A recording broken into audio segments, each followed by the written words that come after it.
Bukidnon sa Mindanao.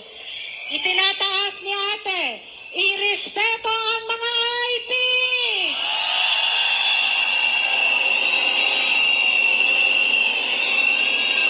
Kanina,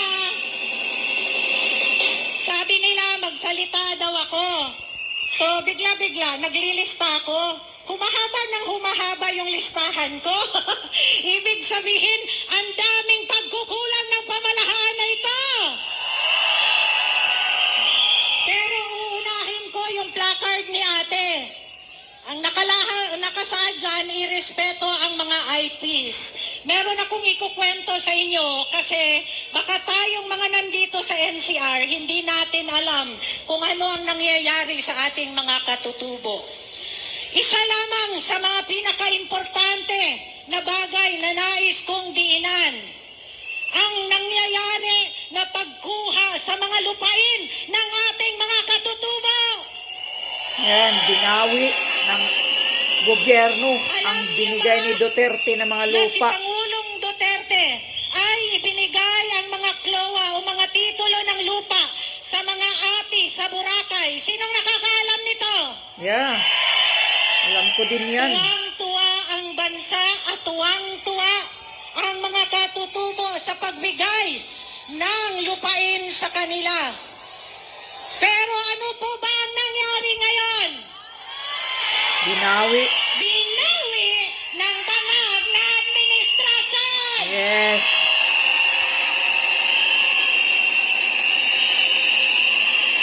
Binawi ni Bangag. Walang nagawa.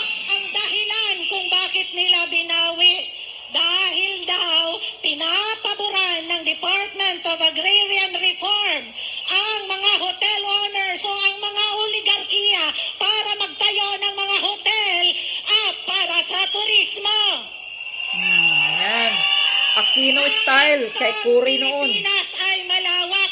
Bakit mo nanakawan ang mga katutubo?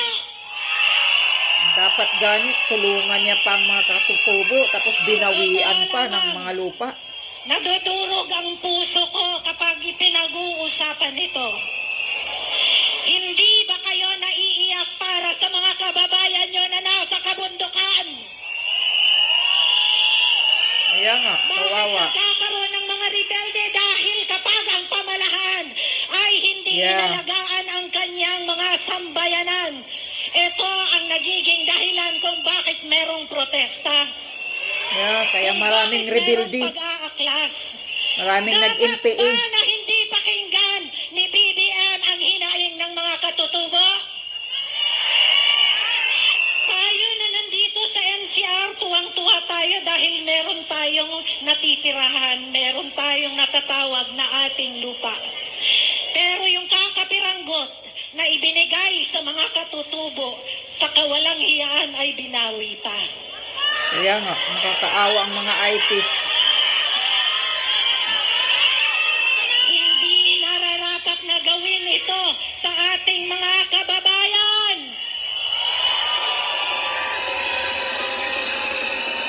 Yung mga lupaing ibinigay sa mga ati at sa mga eta ay ibalik sa kanila.